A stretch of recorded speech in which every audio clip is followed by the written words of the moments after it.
Hello, hope you're all doing well. Tis Bunto.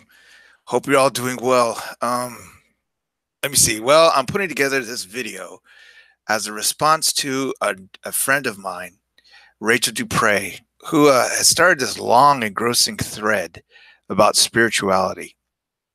And I just like to address some of the points because it's really a problem on my part. Like I have a dearth of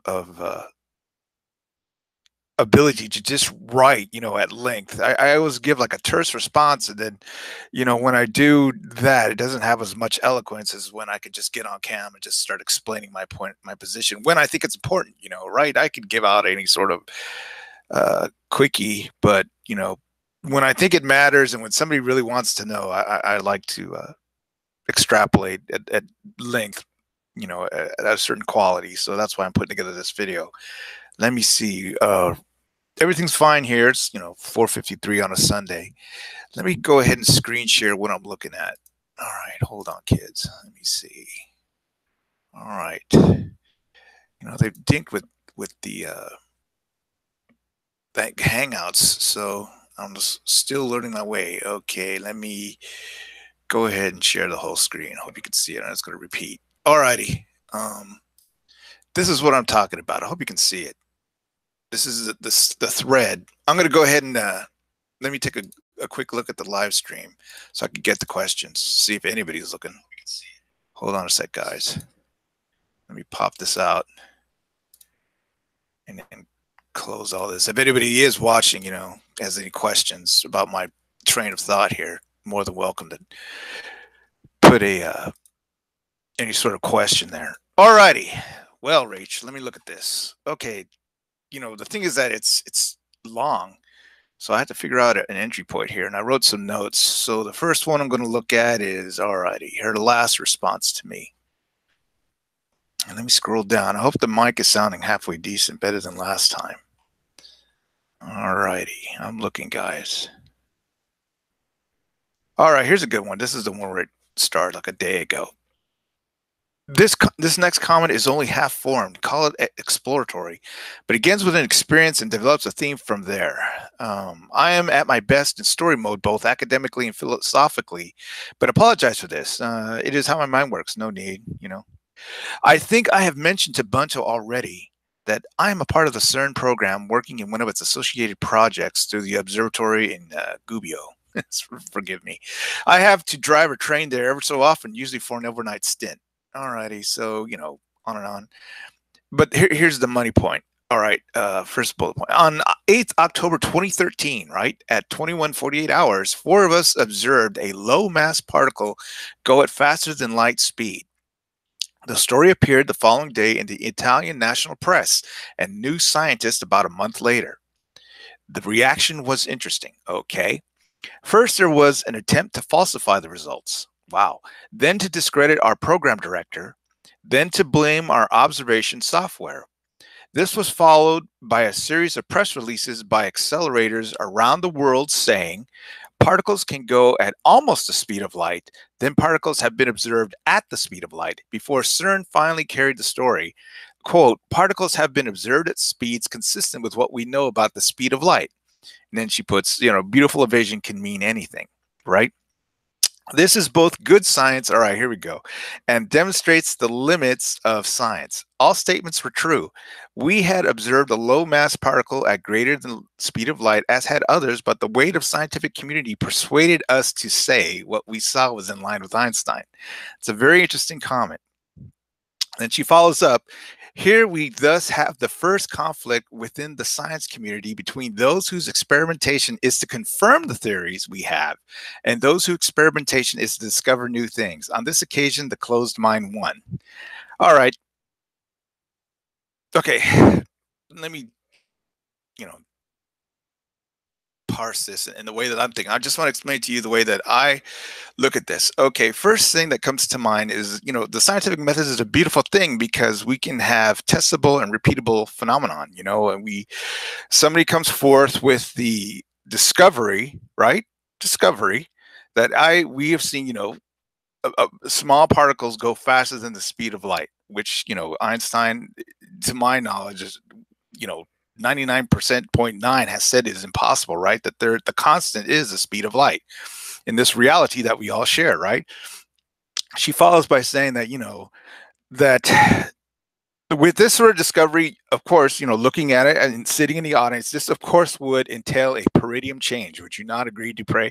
That, here we go, the not so much to say that Einstein was wrong, but to say that, here we have a situation where we can change the peridium, where we can go to Star Trek mode and finally get, to warp speed. There, I'm sure, how can I say this in a materialist sense that, I'm not leaving out the possibility that in the future we can have a discovery where things that we believe is true now, our physics that we hold, the Einstein, will not hold as well in the future.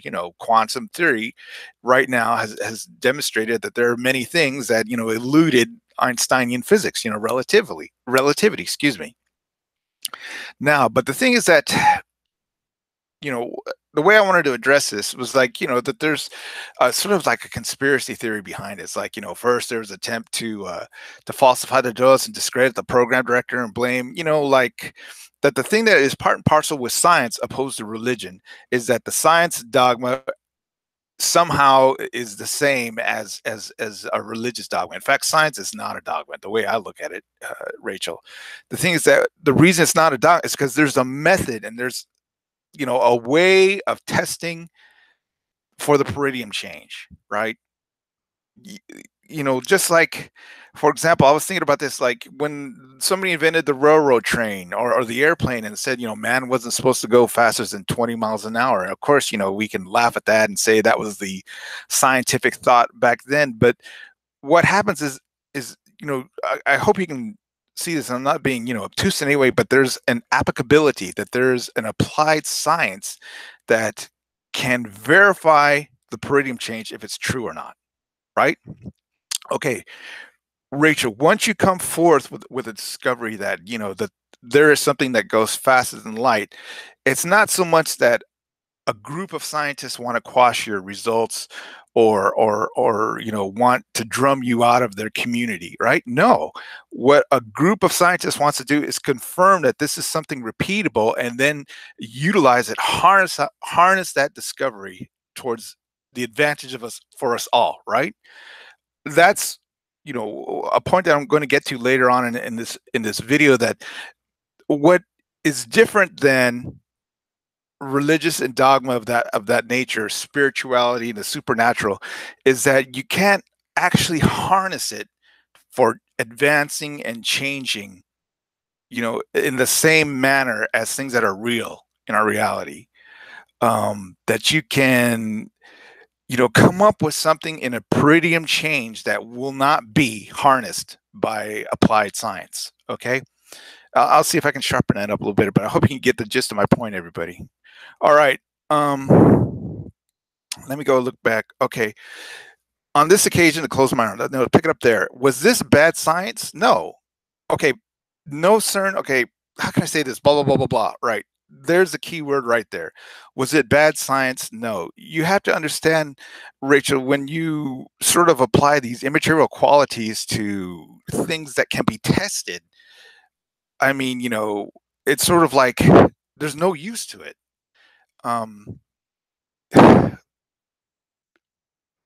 Okay.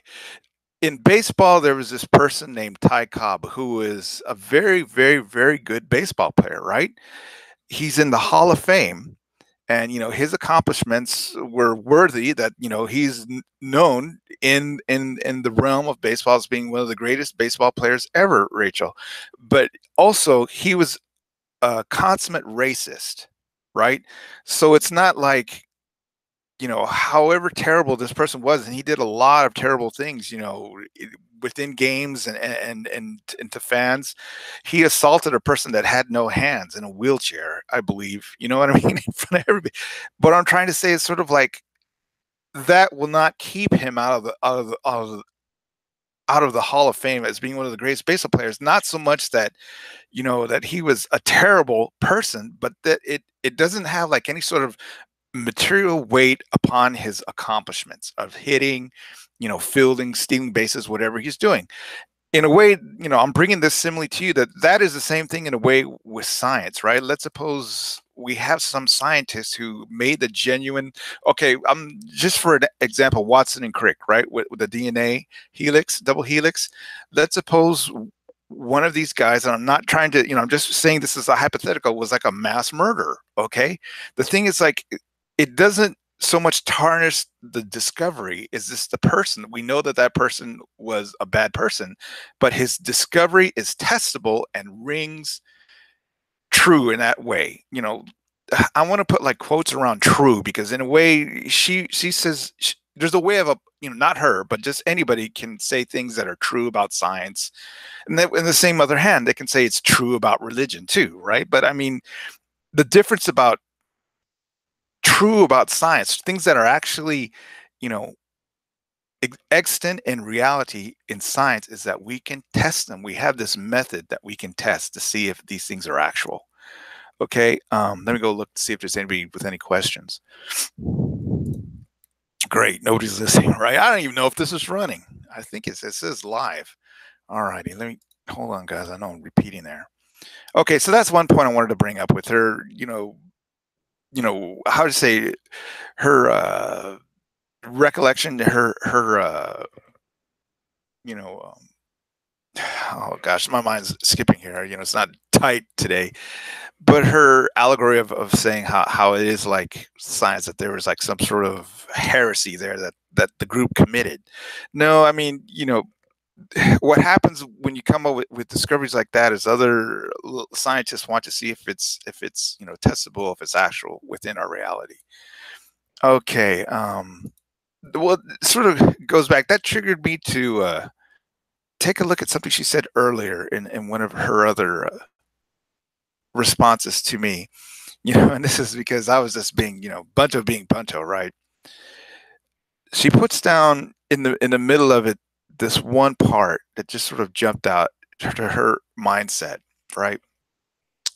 Put simplest, a true materialist would not deny a conclusion founded on experience. Rather, recognize that differences in experience will lead to differences in conclusions between individuals. Observe daily when you look around you, i.e., if your eyes were open, you would see that variation and understanding and respect that different experience leads to different view.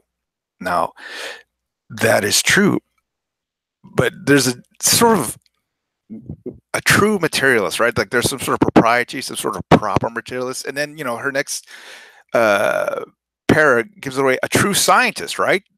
Seeks to develop and conduct research using teams of contrasting worldviews. I don't know, hon. And thought process, because this avoids the danger of pre-conclusion, predilection, and groupthink. Abilene concept, the model of six hats. These theories have won Nobel Prizes in science, sure, and I so regard them as credible, as they are odds with your own version of materialism, which selects some things from what you see, apportions an inaccurate responsibility for how they got there, and ignores other things in plain view. Such selectivity presents real problems if you seek to argue your materialism is credible. Okay, here's the whole money line, for this whole response that I'm giving to duPre. What exactly is Bunto's materialism? Is it a true materialism, or is it an untrue materialism? The thing is, Bunto doesn't hold that, immaterial terms like that, adjectives, don't actually, they're not helpful in any sort of way to explain, the thinking behind materialism. Okay.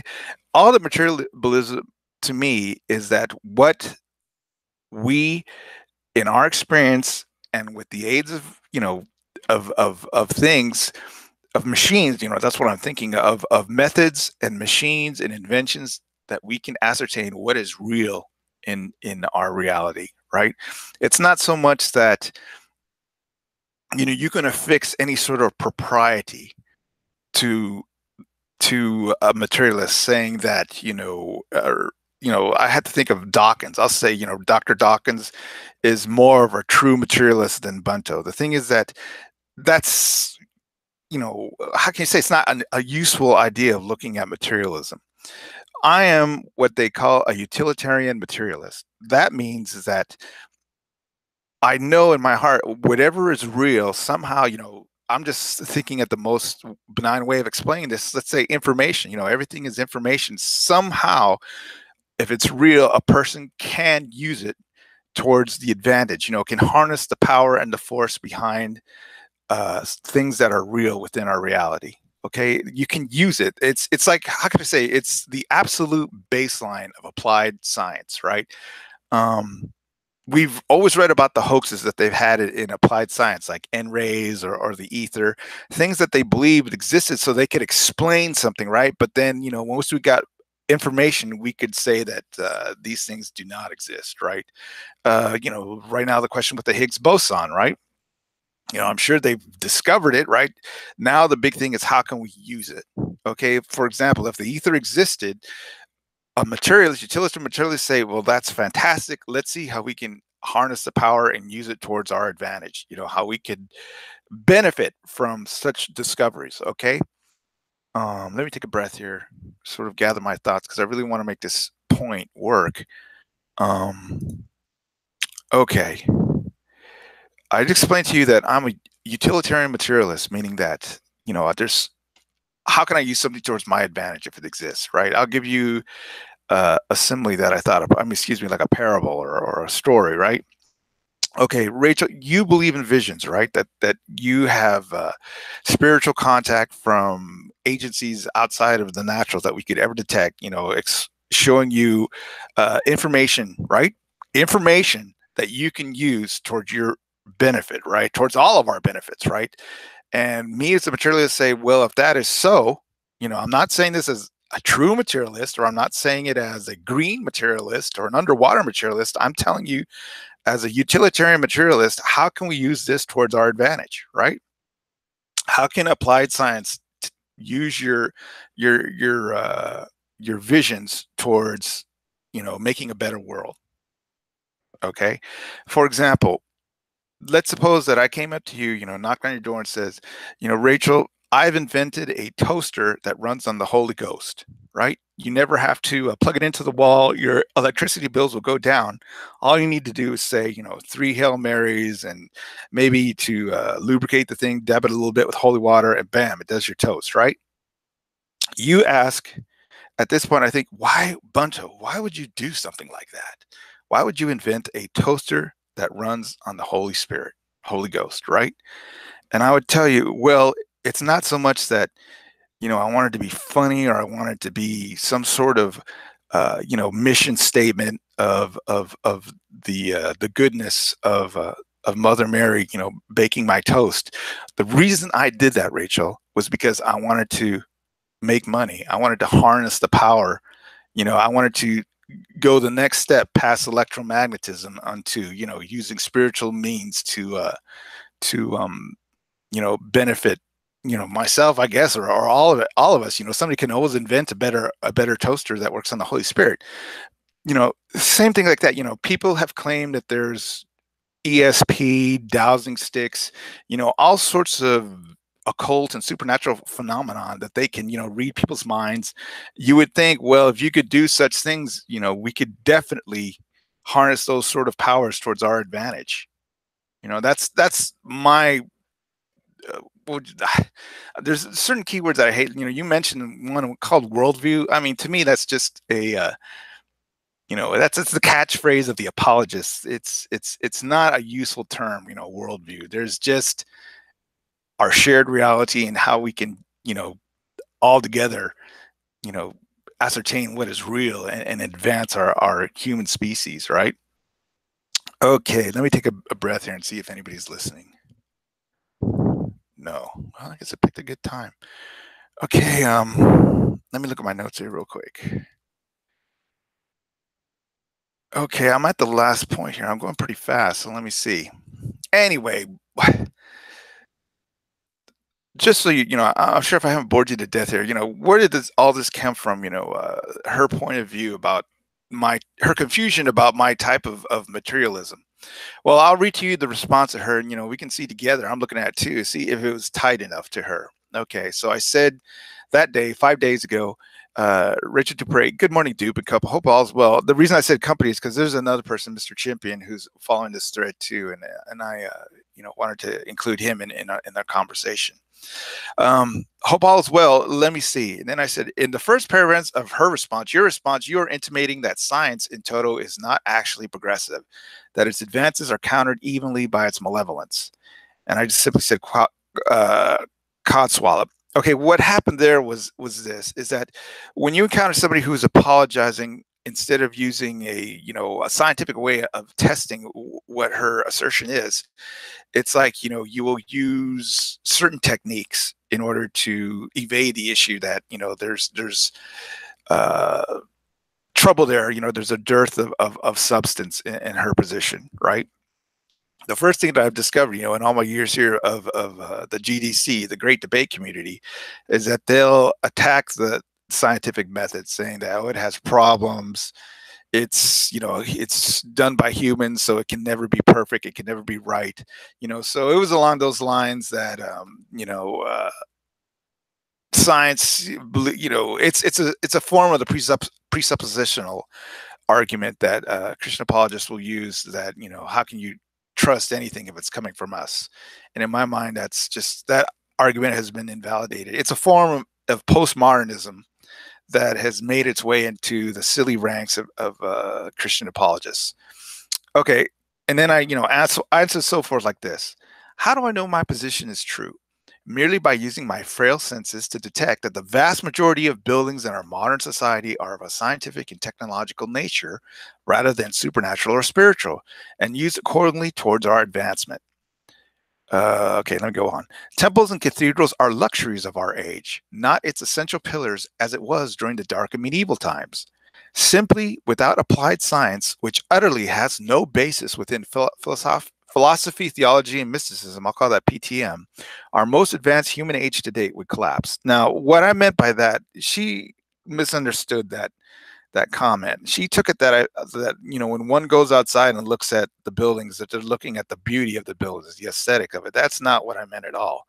I meant is the nature of a building. Like you go to a store, you're not looking at its, the beauty of a Best Buy or a beauty of an HEB grocery store. What you're looking at, its utility, right? Is, the lights, the way the foods are held for, preserved for long moments, the amount of food. Could you imagine, anybody from those ages, the dark medieval times, looking at a grocery store? They would be completely blown away. They would think it would be magical, right?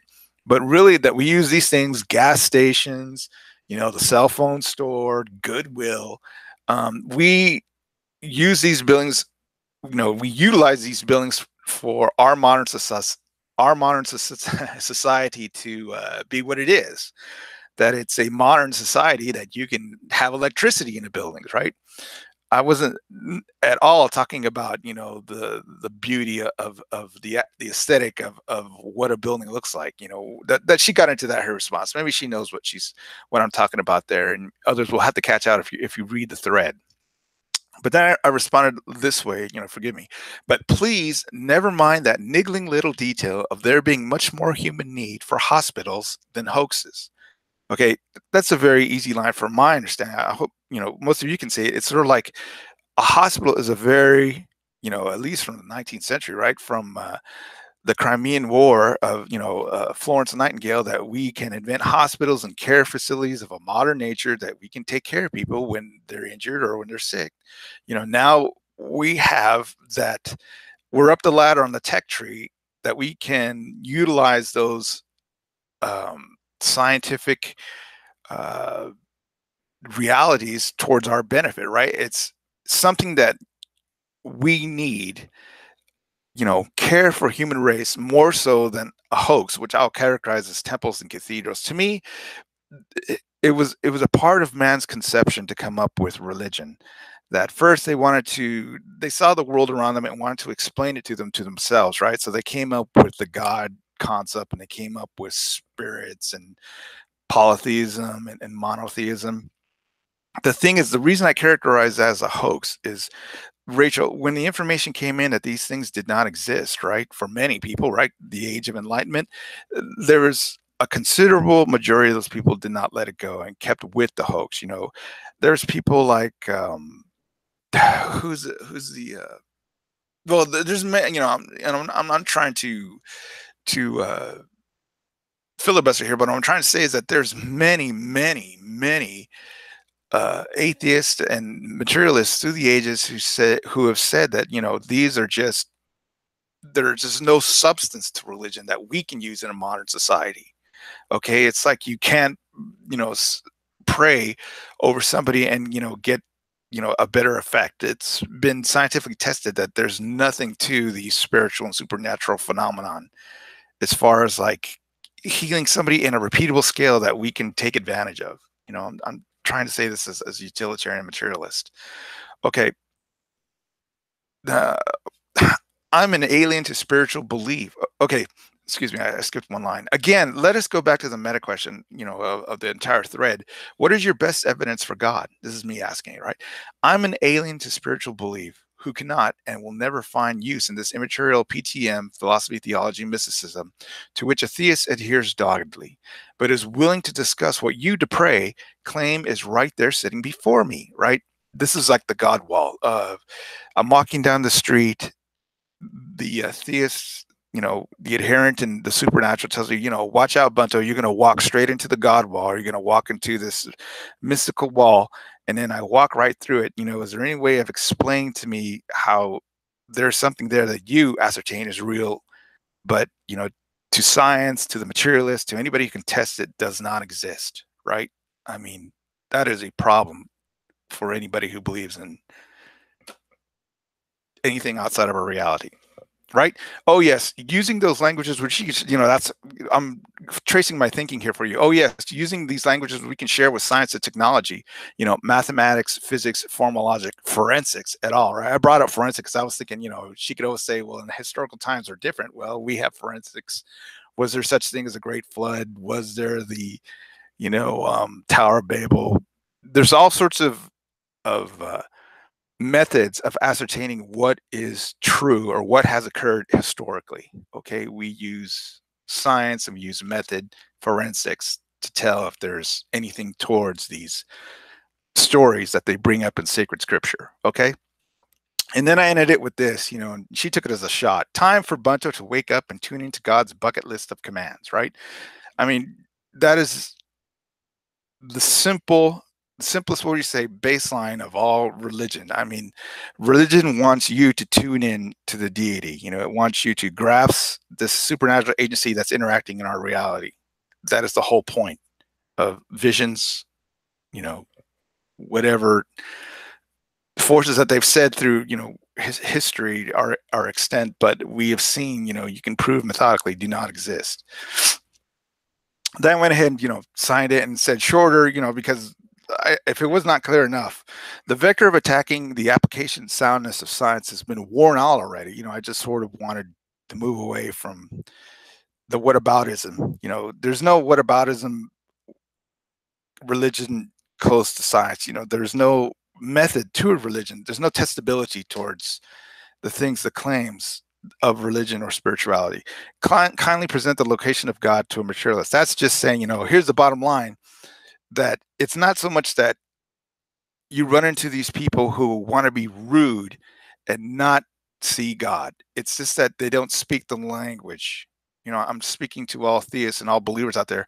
It's like an alien. If you can imagine an alien coming to contact, that we actually can communicate with a species other than human, and we communicate, fine enough with mathematics, physics, formal logic, but there's no understanding there between us and this alien race of human philosophy, mysticism, theology. We still have to communicate with this race, except we cannot use things that are man-made, right? We can only use things that are actual sharing between the two civilizations, right? And apparently we can do that with mathematics or physics. It'd be interesting. I do believe that there's other alien civilizations out there, just by the expanse of our universe. But any people that don't use mathematics or physics, have no understanding. I mean, how do they get from A to B? I think there's certain things in this reality that, we have to take as a given. And for me, mathematics and physics, I could be wrong, but I sure like to see, this idea of having some sort of civilization without that, without things that are based in reality. There's an interesting book I acquired a while back. I don't know if I put it away, but it was this person who wrote a story of a civilization that worked totally on mysticism, and just how alien that idea is really towards science. I have to find that. I'll see if I can find the thing and put it in comments. The author of that book. Let me go back and look and see if anybody has any comments. I don't think anybody's watching, which is fine. Um, Let me see if I covered all my bullet points here. All right. Well, she. I don't know if I got that last one. You pet out the right. I think she took offense to what I said. Time for Bunto to wake up.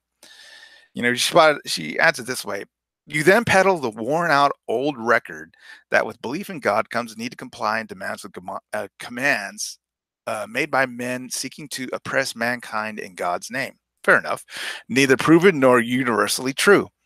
That is the massive assumption of an atheist having no concept or experience of the divine. Exactly, Rachel. Exactly.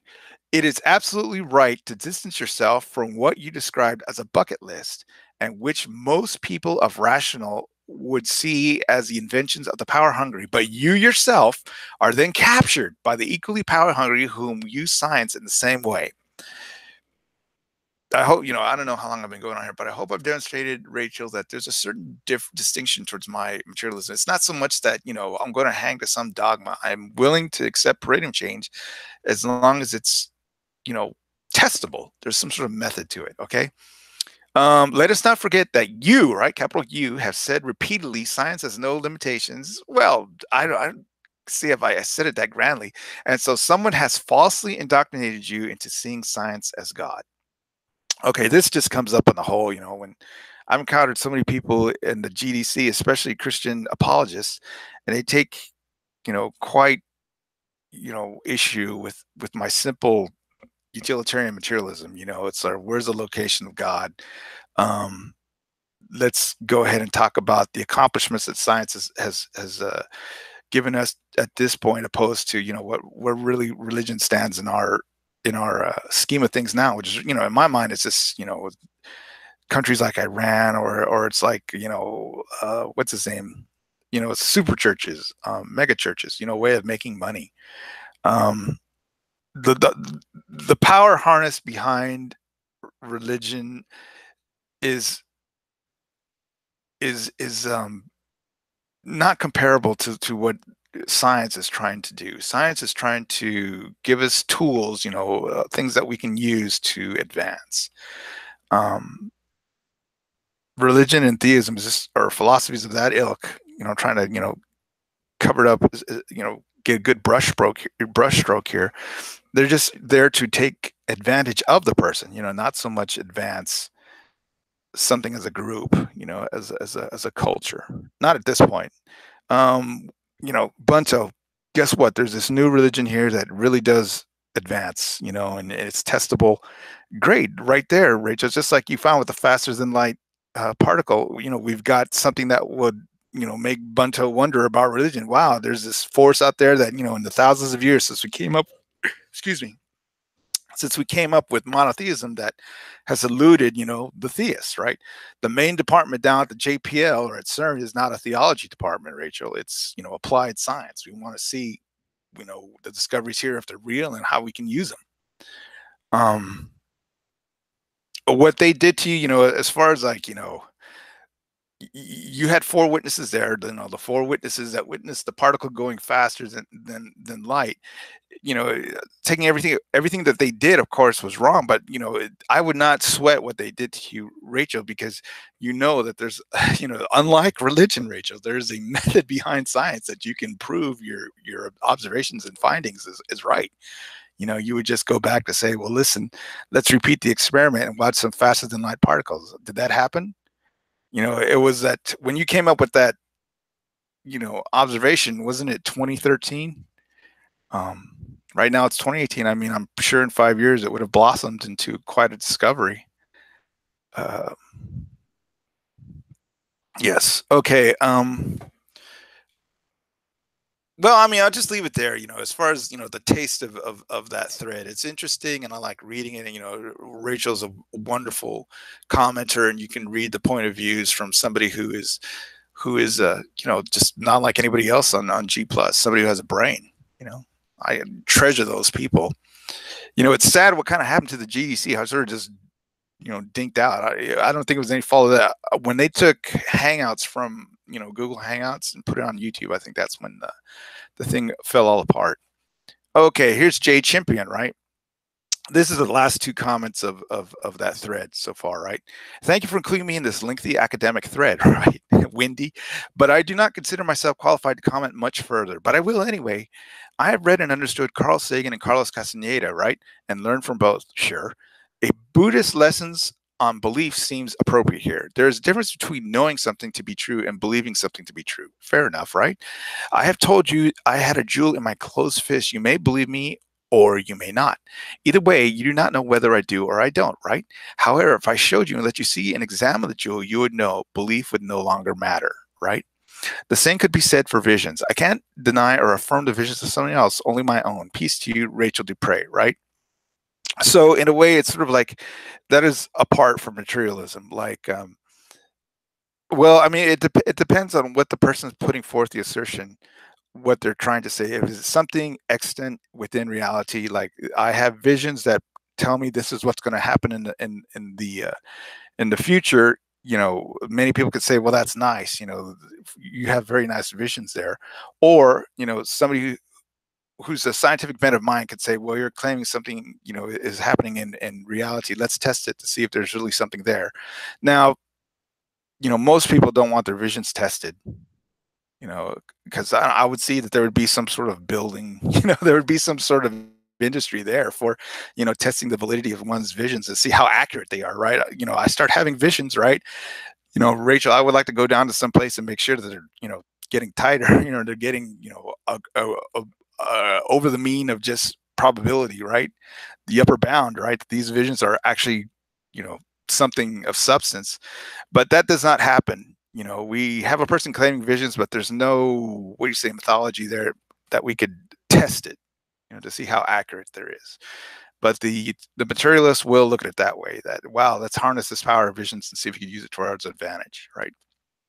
And she adds, I can add nothing to your excellent post other than that the ability to show the jewel is then denied us because this is an online discussion and thus we all are and thus all we discuss falls under the believe something to be true or not heading, right? I have no expectation of anyone believing in a vision until they have seen one, but because I have seen them, they are a jewel to me and the possibility of a jewel in a closed fist to others, right? You know, there's a whole sense in the ocean there of sentimentality, right? Some people do not have that capacity, Rachel. I am accepting of this difference provided then it leads to no harm, i.e. to confirm the jewel exists, someone does not cut off my hand. Even if I believe the jewel is there and it is not, what harm is done, right? Unless I ask for some return or special privilege because I hold the jewel. Right. Okay. I am careful to ask for nothing but acceptance that my belief has rational or is rational. I do not claim it is proven or right, nor claim any special knowledge or gift due to my visions. Mine is a closed fist and a harmless velvet glove. All my love and prayers, right? Um, I don't think that's exactly true, Rachel. When somebody says they're having visions, when somebody says they're praying for you, when somebody's, doing some ritual of a spiritual, supernatural, and nature, there's intent behind it that they believe that this thing has some sort of function within our reality. So when I look at, it's not like I ever wanted to pick on something, there's many people that come forward with those things, but when somebody of your intellectual level comes forth and says that, will just always, I guess, I don't know if it's like, at this point, it's like a reflex. I'll just, put forth this simple materialistic way I look at things, just, as far as, the power of spirituality. It's not like, how can I say this? It's sort of like who goes to the Star Wars movie just to yell out to everybody that Han Solo doesn't exist, that Obi-Wan Kenobi? I mean, there's no use to that, right? But the thing is that people know that there's a genre, an idiom, an idea that Star Wars falls into, right? As a person who's lived on this world for over half a century, know that there's an idiom that religion and theism and spirituality falls into. So whether it can withstand the questions of little me or the questions of the vast majority, 99% of accredited technical institutions in the world, right? I mean, there's 1% that run on, Holy Spirit. I don't know that there's going to be questions of how we can utilize the points of view, the things that they claim are real in reality. Um, I think I should cap at that, but she's done all sorts of uh, very, captivating, intelligent responses to my posts. Maybe I should cover another one. Hold on, High Faith. Hope you're well.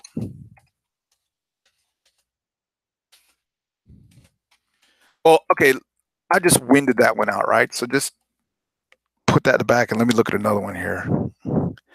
Just to, put a sweet taste to the whole thing, okay, Rachel? Let me put a sweet taste to all that vinegar.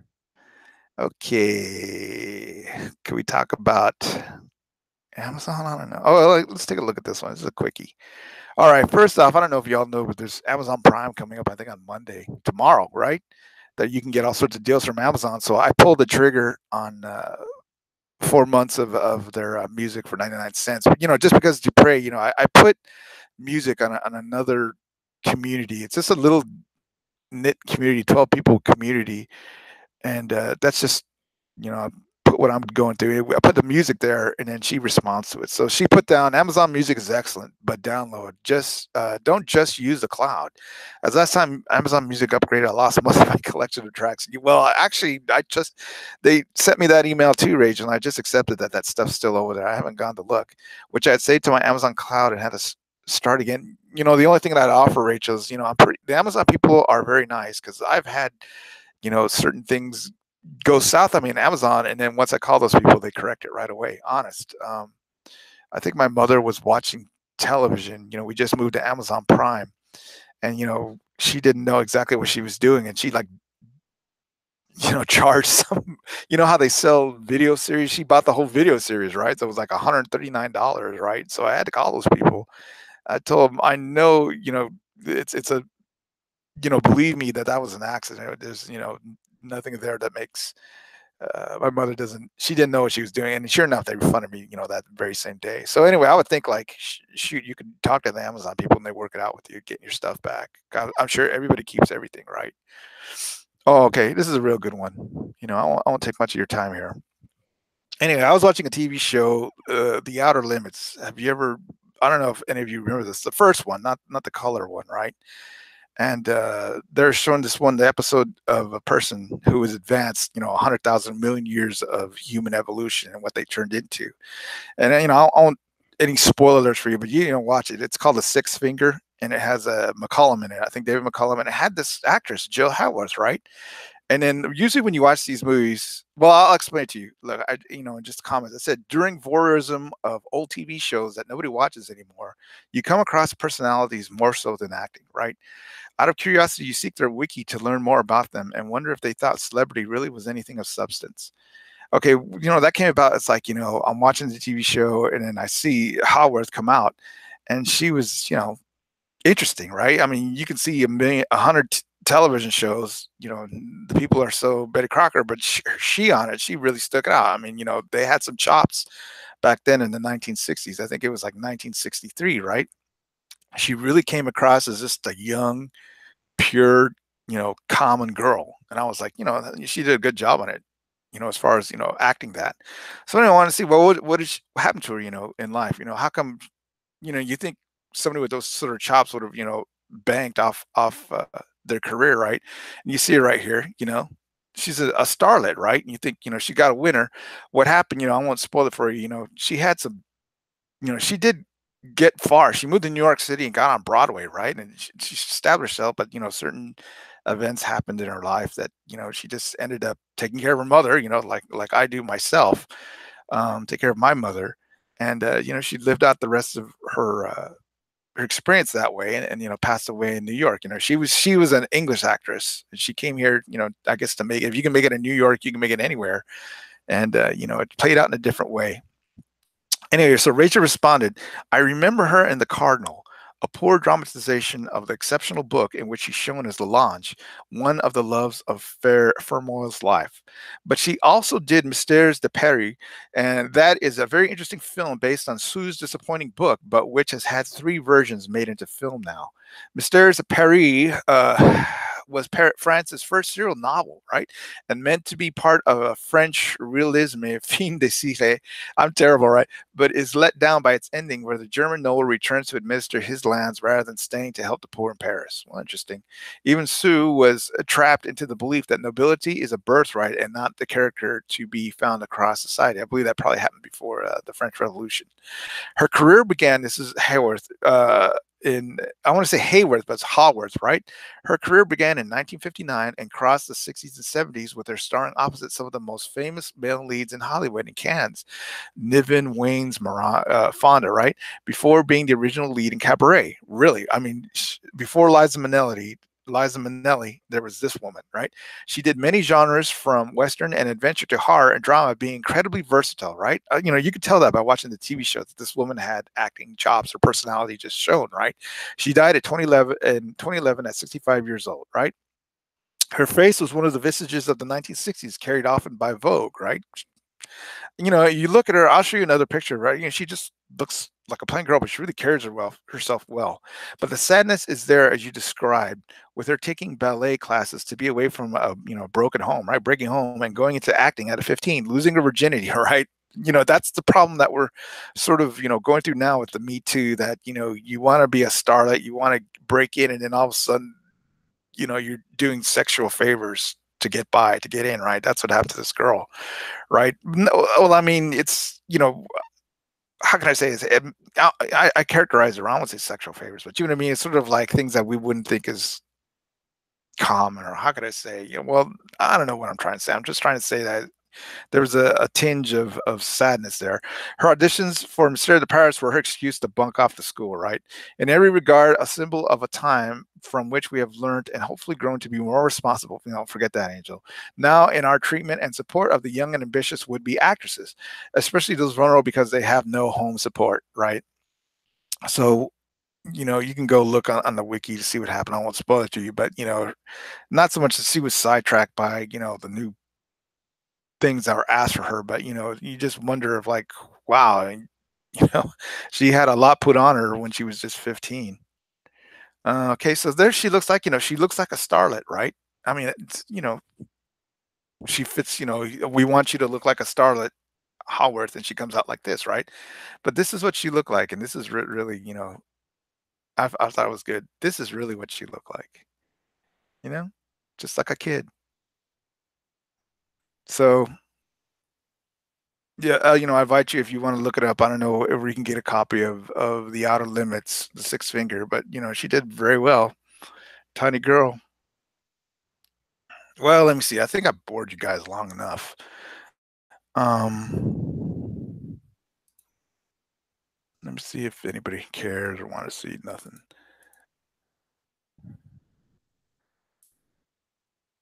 Well, Faith is out. Thank you for listening, Faith. I hope you're doing well. What I'm going to do is I'm going to just go ahead and cap it for now. Um, I hope everything's going well. The great debate community. I really haven't heard much of what's going down in that world.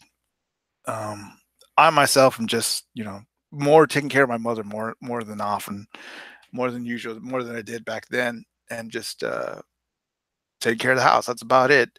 I really do enjoy your commenting, Champion and duPre. I hope that thread keeps going so we can, go ahead and keep this conversation going of you know putting forth things that we can all agree on that will advance our progressiveness. The way we look at it. Right now, we're going through a time in America where there's a lot of retrograde of saying that things are good enough. Like people want to go back to a sort of Nazism. I think about it, the idea of a one guy being some sort of idealism, right, of what a white person should be. You know, this Trump thing that's going on. But the thing is that, like, I hope I mentioned this before. There's something wrong with idealism that when it's used towards something that is not real, that's like something that's not useful towards the advancement of us all. We all know that you can't, you know, carry a lie somehow that's going to benefit us, and that's what this man does every day, you know, in his administration. Anyway, so you know that's what we're going through, not right now in this time. Maybe another time we'll have, you know, the converse, the other end of the argument, where we could talk about, wow, you know, like I imagine the time of the space race. You know, where are we going to go? We're going to go to the Mars. We're going to go to, you know, we had that sort of idealism back in the 60s, 70s. You know, will we ever get back to those sort of times here in America? Who's to say? Well, I hope to see your comments, any questions you have, any sort of rebuttal towards my view of the use of religion, you know, and philosophy, mysticism of that sort. Take care. Have a good week.